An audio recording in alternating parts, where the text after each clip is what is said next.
Cette pandémie et le confinement chamboulent notre société et les mesures prises vont apporter de nombreux déséquilibres dans la société mais aussi dans les noyaux familiaux. Ce sont malheureusement encore les pauvres ainsi que les classes moyennes et moins favorisées qui vont être les dindons de la farce car ce sont les banques, les riches et les grosses entreprises qui vont recevoir des aides publiques. Cette période représente un vrai challenge, aussi bien pour les personnes âgées que pour les jeunes. Le challenge pour les aînés est de survivre, tandis que le défi pour les jeunes est de ne pas sombrer dans la démence ou la folie, ou la violence ou la rébellion, et de tenir durant le confinement en limitant le plus possible les dégâts au sein de leur famille. Des micro-mondes vont s'organiser et vont se créer le temps du confinement. J'ai l'impression qu'il y a deux grandes catégories de citoyens par rapport à la pandémie de Covid-19.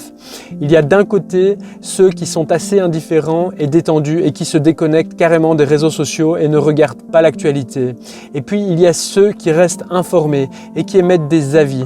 Je fais clairement partie de la deuxième catégorie. La thématique est tellement grave que tout le monde se sent impliqué à 100% dans toutes les tranches de la population. C'est normal selon moi, il n'y a pas de mal à ça.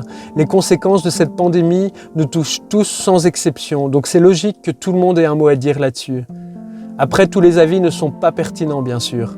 Le travail et les déplacements ne sont plus autorisés, mais certains employeurs du secteur médical ou alimentaire forcent leurs employés à venir travailler durant le confinement.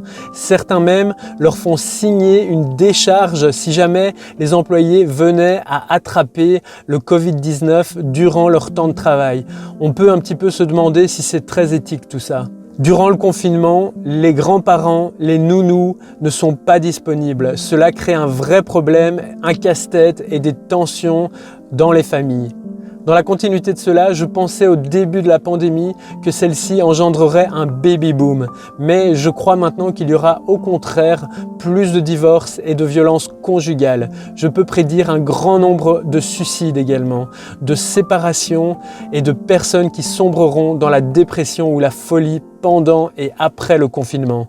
Une autre constatation, c'est qu'on se rend compte que ce sont les 40-50 ans qui sont massivement touchés par le Covid-19. C'est logique car ce sont les personnes les plus actives et exposées dans la société et leur immunité reste un petit peu moins efficace que les jeunes. Il est difficile aussi pour eux de rester cloîtrés à la maison à cause de leur travail, de leurs enfants, etc. On le voit, les conséquences sur nos modes de vie sont radicales. Les rassemblements les plus heureux, comme les mariages, ou les plus tristes, comme les enterrements, sont à présent interdits. Cela rajoute bien entendu de la tristesse pour les personnes endeuillées. On assiste aussi à des situations de délation de citoyens vis-à-vis d'autres. Je pense aussi que quand cette pandémie touchera les pays les moins développés de la planète, il risque d'y avoir de la famine, des maladies et de la criminalité de façon bien plus forte que ce qu'on a connu dans nos pays développés.